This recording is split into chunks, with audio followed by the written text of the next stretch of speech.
ಈಗ ಸ್ಕೂಲಿಂದ ಬಂದಿದಾದ್ಮೇಲೆ ನಿನ್ನೆದ ಸ್ವಲ್ಪ ಬಾಕಿ ವರ್ಕ್ ಇತ್ತು. ಸೊ ಇದೆಲ್ಲ ಈ ತರ ಮೆಸ್ಸಿ ಆಗಿದೆ. ಪ್ರಜ್ಞಾನ್ ಜೊತೆ ಒಂದು ಡೀಲ್ ಆಗಿದೆ. ಅದು ಏನ್ ಡೀಲ್ ಅಂತ ಹೇಳ್ಬಿಟ್ಟು ಪ್ರಜ್ಞಾನೇ ಹೇಳ್ತಾಳೆ ಅಲ್ವಾ ಪ್ರಜ್ಞಾ? ಹೇಳು ಏನು ಅಂತ ಅವರಿಗೆ. ಅಮ್ಮ ಹೇಳಿದ್ರು ನನ್ ಥಿಂಗ್ಸ್ ನಾನು ಅದರಲ್ಲಿ ಪ್ರಾಪರ್ ಪ್ಲೇಸ್ ಅಲ್ಲಿ ಇಟ್ರೆ ಎಲ್ಲದಕ್ಕೂ ಒಂದೊಂದು 5 ರೂಪೀಸ್ ಅಂತೆ. ನಿನ್ ಕೆಲ್ಸನ ನೀನ್ ನೀಟಾಗಿ ಮಾಡ್ಕೋಬೇಕು.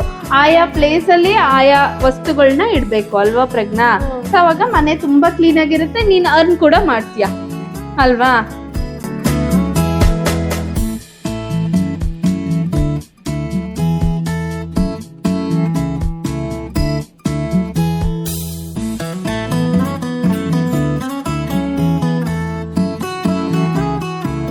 ಓಕೆ, ಈಗ ಪ್ರಜ್ಞಾ ಎಲ್ಲ ಕ್ಲೀನ್ ಮಾಡಿದಾಳೆ. ಹೇಗೆ ಅನ್ನಿಸ್ತಿದೆ ಪ್ರಜ್ಞಾ? ರಿಫ್ರೆಶ್ ಅನಿಸ್ತಿದೆ. ಚೆನ್ನಾಗಿ ಅನ್ನಿಸ್ತಾ ಇದೆ ಏನಾ?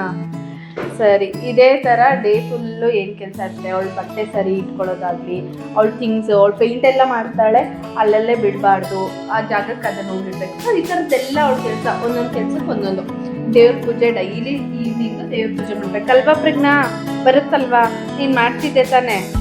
ಸೊ ಅದಕ್ಕೆಲ್ಲದಕ್ಕೂ ಸೇರಿ ಒಂದು 5 ರೂಪೀಸ್. ಸೊ ಡೇ ಫುಲ್ ಏನ್ ಮಾಡಿರ್ತಾಳೆ ಅದು ಕೌಂಟ್ ಮಾಡ್ಬಿಟ್ಟು ಎಂಡ್ ಆಫ್ ದ ಡೇ ಕೊಡೋದು. ಓಕೆನಾ? ಆ ದುಡ್ಡೆಲ್ಲ ಏನ್ ಮಾಡ್ತೀಯಾ? ನಂದು ಬಟ್ಟೆಗಳು ತಗೊಳಕ್ಕೆ ಮತ್ತೆ ನಂದು ಥಿಂಗ್ಸ್ ತಗೊಳಕ್ಕೆ ಬೇಕಾಗಿದೆ.